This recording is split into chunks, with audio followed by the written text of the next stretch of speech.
Machilipatnam Janasena MP అభ్యర్థిపై suspense సంబంధించి breaking news ఇది. బాలశౌరి అభ్యర్థిత్వంపై ఇంకా క్లారిటీ ఇవ్వలేదు జనసేన. అనూహ్యంగా ఇప్పుడు వంగవీటి రాధ పేరు తెర మీదకి వచ్చింది. మచిలీపట్నంలో జనసేన తరపున రాధా పోటీ చేసే అవకాశం ఉన్నట్టుగా తెలుస్తోంది. అవనిగడ్డ అసెంబ్లీ స్థానంలోనూ వంగవీటి రాధా పేరు పరిశీలనలో ఉంది.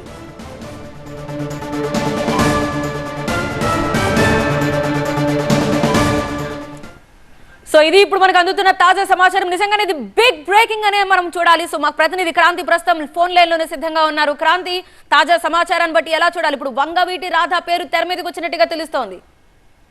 ఖచ్చితంగా వంగవీటి రాధా పేరు ఇప్పుడు తాజాగా తెరగా వచ్చింది. దాదాపు వారం రోజులుగా చూసుకుంటే గనక వంగవీటి రాధా జనసేన నుంచి పోటీ చేస్తారనేటటువంటి చర్చ జరుగుతున్నటువంటి పరిస్థితి కనిపిస్తా ఉంది. ఎందుకంటే కొద్ది రోజులకు ముందే వంగవీటి రాధా నాదెండ్ల మనోహర్ తో భేటీ అయ్యారు. తర్వాత మళ్ళీ బాలశౌరి వంగవీటి రాధా కూడా కలిసినటువంటి పరిస్థితి కనిపిస్తుంది. సో వీరు ముగ్గురి మధ్య జరిగినటువంటి చర్చ ఏంటి అనే దానికి సంబంధించి కూడా ఇప్పటివరకు జనసేన అలాంటి ఎవరైనా అయితే బయటికి రాలేదు. కానీ వంగవీటి రాధా మాత్రం జనసేన తరఫున బరిలోకి దిగుతారు అనేటటువంటి చర్చ కూడా ఒకటి నడుస్తూ ఉంది. ఎందుకంటే ఇప్పటి వరకు కూడా మచిలీపట్నం ఎంపీకి సంబంధించి జనసేన ఎలాంటి క్లారిటీ కూడా ఇవ్వలేదు. దాంతో పాటు విజయవాడ వెస్ట్ సీటు అండ్ అలాగే అవినిగడ్డకి సంబంధించి కూడా అసెంబ్లీ అంటే చర్చ ఇవ్వలేదు.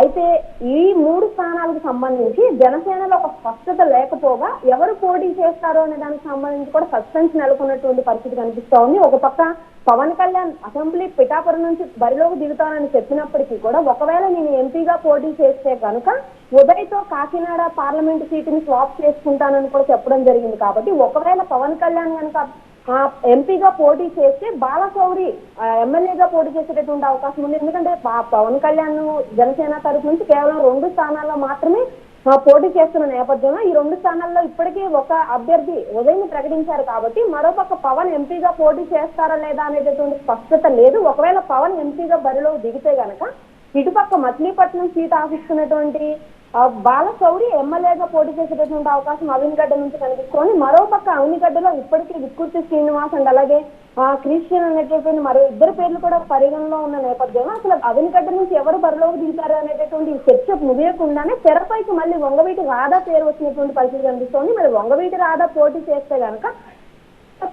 అసెంబ్లీ పరిధిలో నుంచి పోటీ చేసేటటువంటి అవకాశం ఉంది అని కూడా చర్చలు జరుగుతున్నాయి. కానీ ఇప్పటి వరకు కూడా ఎటువంటి అఫీషియల్ అనౌన్స్మెంట్ రాలేదు. కలిసిన తర్వాత కూడా జనసేన నుంచి కూడా ఎలాంటి ప్రకటనలు కూడా రాని నేపథ్యంలో కానీ సమయం చూస్తే చాలా తక్కువగా కనిపిస్తోంది. ఇప్పటికీ ఆ క్లారిటీ లేకుండా ఒక కన్ఫ్యూజన్. అంటే మొదటగా ఒకవేళ ఎంపీ ఎమ్మెల్యే కనుక స్వాప్ చేస్తే కాకినాడ నుంచి అభ్యర్థిత్వంగా ఎవరైతే ఉన్నారో వాళ్ళని ఇటువైపు పంపిస్తామన్నప్పుడే వర్మ కూడా తన అసంతృప్తి వెళ్ళగక్కడం చూసాం. ఎందుకంటే పవన్ కళ్యాణ్ ఒకవేళ పోటీ చేస్తే ఓకే అన్నాను, కానీ ఇంకొకళ్ళు ఎవరో వచ్చి ఒకవేళ ఇక్కడ నుంచి పోటీ చేస్తానంటే ఊరుకోనంటూ వర్మ కూడా అంతకుముందు అసంతృప్తి వ్యక్తం చేశారు. ఇప్పుడు ఆల్ ఆఫ్ సడన్ మళ్ళీ ఇప్పుడు బాలశౌరి పేరు, ఇప్పుడు మళ్ళీ వంగవీటి రాధా పేరు బయటకు రావడంతో బాలశౌరి అభ్యర్థిత్వంపై ఇంకా క్వశ్చన్ మార్క్ కనిపిస్తోంది.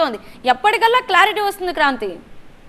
ఖచ్చితంగా సమయం తక్కువగా ఉన్న నేపథ్యంలో జనసేన అధినేత మొత్తం డివైడ్ చేసి ఈ యొక్క అసంతృప్తులు కానీ సీట్ల పైన కానీ వేగంగా క్లియర్ చేయడానికి ట్రై చేస్తున్నారు. అయితే పిఠాపురంలో మనం చూసుకుంటే వర్మ అసంతృప్తి వెళ్ళగచ్చినప్పటికీ కూడా టీడీపీ అధిష్టానం అతను బుద్ధగించారు.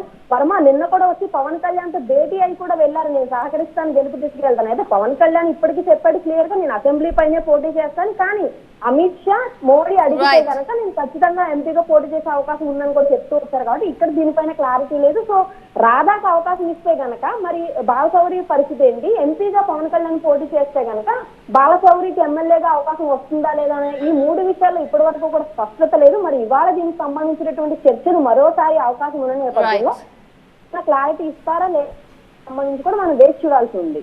రైట్, వేచి చూడాల్సిందే. Thank you so much Kranthi, details అందించినందుకు. ఇది జనసేన వైపు నుంచి సీట్ల విషయమై ఇప్పటి వరకు వస్తున్న అప్డేట్స్.